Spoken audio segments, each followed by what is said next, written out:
Assalamualaikum warahmatullahi wabarakatuh. Jumpa lagi di channel Saung Edukasi. Video kali ini berisi materi pelajaran PPKN kelas 10 bab 4 bagian D, hubungan struktural dan fungsional pemerintah pusat dan daerah.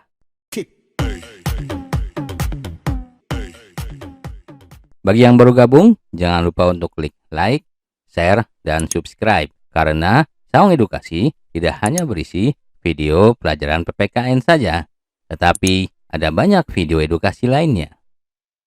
1. Hubungan struktural pemerintah pusat dan daerah. Dalam sistem Negara Kesatuan Republik Indonesia, terdapat dua cara yang dapat menghubungkan antara pemerintah pusat dan pemerintah daerah. Cara pertama disebut dengan sentralisasi, yakni segala urusan, fungsi, tugas, dan wewenang penyelenggaraan pemerintahan ada pada pemerintah pusat, yang pelaksanaannya dilakukan secara dekonsentrasi. Cara kedua dikenal sebagai desentralisasi, yakni segala urusan, tugas, dan wewenang pemerintahan diserahkan seluas-luasnya kepada pemerintah daerah. Pelimpahan wewenang dengan cara dekonsentrasi dilakukan melalui pendelegasian wewenang kepada perangkat yang berada di bawah hierarkinya di daerah. Pelimpahan wewenang dengan cara desentralisasi dilakukan melalui pendelegasian urusan kepada daerah otonom. Terdapat tiga faktor yang menjadi dasar pembagian fungsi, urusan, tugas, dan wewenang antara pemerintah pusat dan daerah. Yang pertama adalah fungsi yang sifatnya berskala nasional dan berkaitan dengan eksistensi negara sebagai kesatuan politik diserahkan kepada pemerintah pusat. Kedua, fungsi yang menyangkut pelayanan masyarakat yang perlu disediakan secara beragam untuk seluruh daerah dikelola oleh pemerintah pusat.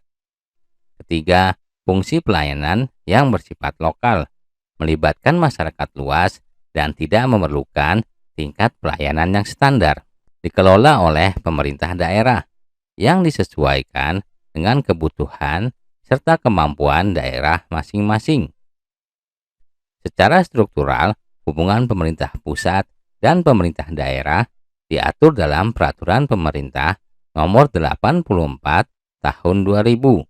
Berdasarkan ketentuan tersebut, daerah diberi kesempatan untuk membentuk lembaga-lembaga yang disesuaikan dengan kebutuhan daerah.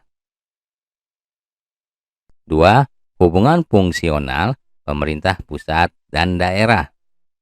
Pada dasarnya, pemerintah pusat dan daerah memiliki hubungan kewenangan yang saling melengkapi satu sama lain. Hubungan tersebut terletak pada visi, misi, tujuan, dan fungsinya masing-masing.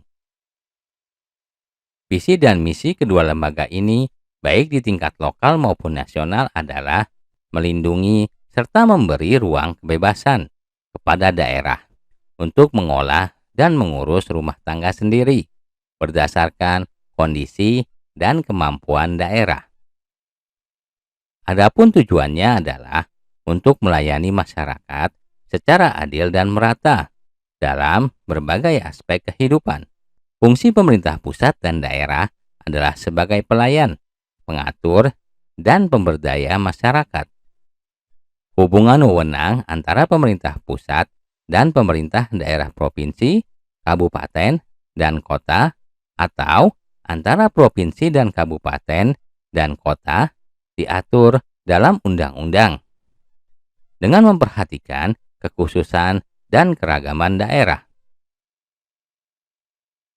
Hubungan keuangan, pelayanan umum, pemanfaatan sumber daya alam, dan sumber daya lainnya antara pemerintah pusat dan pemerintah daerah diatur dan dilaksanakan secara adil dan selaras berdasarkan undang-undang. Penyelenggaraan urusan pemerintahan dibagi berdasarkan kriteria eksternalitas, akuntabilitas, dan efisiensi dengan memperhatikan keserasian hubungan antar susunan pemerintahan.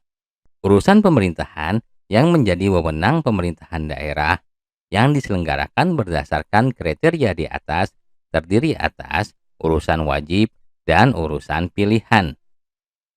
Urusan wajib yang menjadi kewenangan pemerintah daerah provinsi, kabupaten, atau kota merupakan urusan dalam skala provinsi yang meliputi 16 urusan. Urusan pemerintahan provinsi yang bersifat pilihan meliputi urusan pemerintahan yang secara nyata ada dan berpotensi untuk meningkatkan kesejahteraan masyarakat sesuai dengan kondisi, kekhasan, dan potensi unggulan daerah yang bersangkutan. Pemerintahan daerah dalam menyelenggarakan urusan pemerintahan memiliki hubungan dengan pemerintah pusat dan dengan pemerintahan daerah lainnya. Hubungan tersebut meliputi hubungan wewenang, keuangan, pelayanan umum, pemanfaatan sumber daya alam, dan sumber daya lainnya. Hubungan tersebut dapat menimbulkan hubungan administrasi dan kewilayahan antar susunan pemerintahan. Demikianlah video pelajaran PPKN kali ini. Sampai jumpa di video lainnya. Jangan lupa untuk klik like, subscribe, dan tekan loncengnya agar kalian mendapatkan pemberitahuan jika ada video terbaru dari kami.